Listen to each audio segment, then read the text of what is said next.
Hi, I'm Shannon Doyle, and I am the owner and principal broker here at Eugene Realty Group. And I wanted to create a little video. We get a lot of folks that are thinking about selling their home and perhaps have never sold a home before, or perhaps it's been a while. And the market also constantly shifts and changes. So I just thought I would, talk a little bit about, the process of selling your home and what you can expect as a seller in today's market. Basically, the first step to getting your home sold is to contact a local real estate agent, and that realtor can come over and give you a little market analysis. And basically what we do is we look at all the sales that have happened in your neighborhood in the last few months. Sometimes we go back 3 months and sometimes about 6 months. If you really have a property that there haven't been a lot of sales in that area, maybe it's a little bit more rural or there just haven't been a lot of sales, sometimes we go back a little bit further, and sometimes we even go outside your area just to kind of establish the value of the home. So there's a lot of different things that we do sometimes to have to get a little bit creative to try to give you a good value of what your home is likely to sell for. So the realtor will come over, take a look at your home, let you know if there's anything they see that perhaps you should do to kind of get it ready to market. Maybe sometimes just simple things. You've got to have your water heater strapped and braced, and just a few things like that, smoke detectors. So we can give you some tips like that just to kind of be ready to put it on the market. And so once you sit down with the realtor and kind of come up with a pricing strategy and a marketing strategy and really talk about your goals and your time frame and all that, then the process can start. There's some paperwork that gets handled there right up front, and that's a listing agreement. In Oregon, it's actually a pretty short form. It's only about 3 pages long, and that just basically allows us the opportunity to market the property and put it out there. Put a lockbox on your front door and put a sign in the front yard and put it out on the internet and stuff like that. And it establishes the terms of our relationship and the price we're going to set and market it at and things like that. So once that paperwork is signed, then a bunch of stuff starts to happen. Here at Eugene Realty Group, we use professional photography. So we'll have the photographer actually come over to your house, and they'll shoot a little video and do all the photos. And then we just start a whole bunch of different things, kind of getting it ready to go onto the market. And so basically you have your marketing period where you get all that ramped up and then actually go live on the market. And then that's when you'll have folks starting to come and look at your home.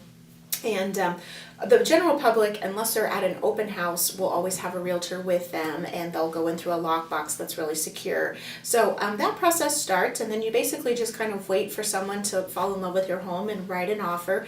In today's market, it's a pretty aggressive seller's market, so you may have more than one person that falls in love with your home. And so you'll be negotiating back and forth with, one party or a few parties, and hopefully get all your terms hammered out and then get into a contract with a buyer.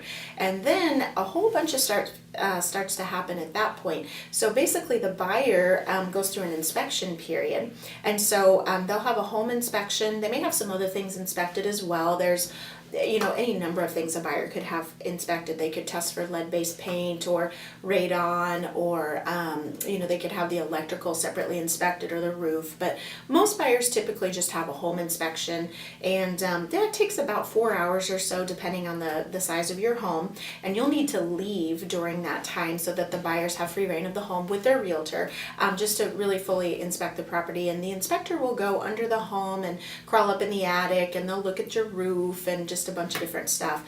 So then you enter into a negotiation period with the buyer, and I always like to tell folks there are basically 3 negotiation periods during an escrow.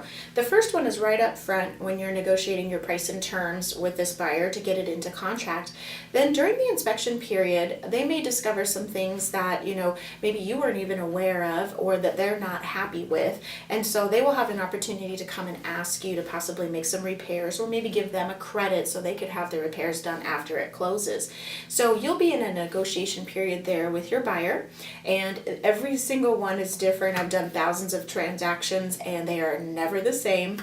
So it really just depends on what the home inspector calls out during their inspection, and there will be a report that goes with that just really spells it out, maybe with some pictures, kind of showing where, maybe there's an electrical issue, and it'll show where it's at and have a little, picture of it so you can sort of grasp what's going on there.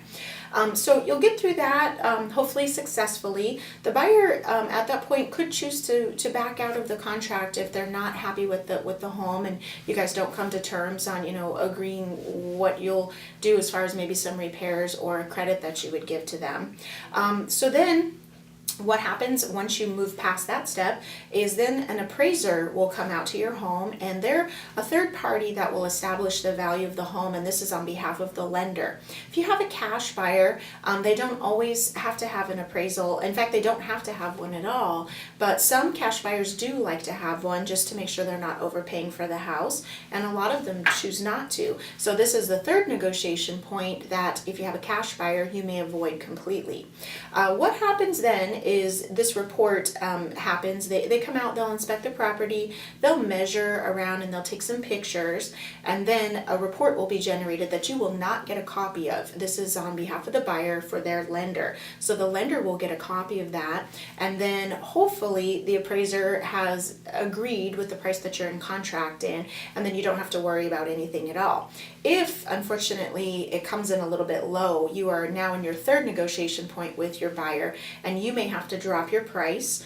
You may have to split the difference with the buyer, or the buyer may have to make up the difference, depending on what you guys negotiate. So while all that's going on, the buyer is working on all their loan process, getting tons of documentation over to their lender and doing all this stuff. And the title company is also doing a whole bunch of things behind the scenes, and they're doing all their title research and pulling a bunch of reports and stuff. So all those things are kind of going on behind the scenes, and then as you successfully navigate your way through all that, the buyer will go through final underwriting, which is an audit of their file, and get their full loan approval. And once that happens, now you're moving towards your closing, and you will go to the title company and you will sign your paperwork. It actually doesn't take very long when you're the seller. It's about a half an hour. You sign off on the deed to transfer title to the buyer and some other documents over there, and then you let the escrow officer know that at that point they're going to let you know exactly how much your net will be from the home. And I'm going to create another video on the costs involved in selling your home, so you can check that out, and it'll be a little bit more detailed on that. And then they can wire those funds to you, or they can cut you a cashier's check, and then you can do what you like with that. Either way is fine. And once that all happens and the buyer signed all their paperwork, you've signed all yours, and all the funds are into the title company, then you'll actually record, and that will be the day that you close. And unless you've negotiated something differently, that will be when you have to be out of the property, and it's usually at 5 o'clock in the afternoon on that day. But check with your realtor to make sure that that's what you've negotiated. Sometimes it can be a little bit different, and that's the process basically from A to Z of selling your home here in Oregon. I hope that was helpful. If any one of us here at Eugene Realty Group can help you in any way or answer any questions, if you're thinking about selling your home and you'd like to have us come over and just do a little market analysis for you, see the home, assess it, and give you some tips on maybe getting it ready, and just maybe even a gauge of what your price range might be that a buyer might likely pay for your home, we'd be happy to do that. We've got an outstanding team of agents here that are very knowledgeable, and they're all full-time and very, very knowledgeable about today's market. So if we can help in any way, feel free to call or text us, and we'll be happy to help. Thanks so much.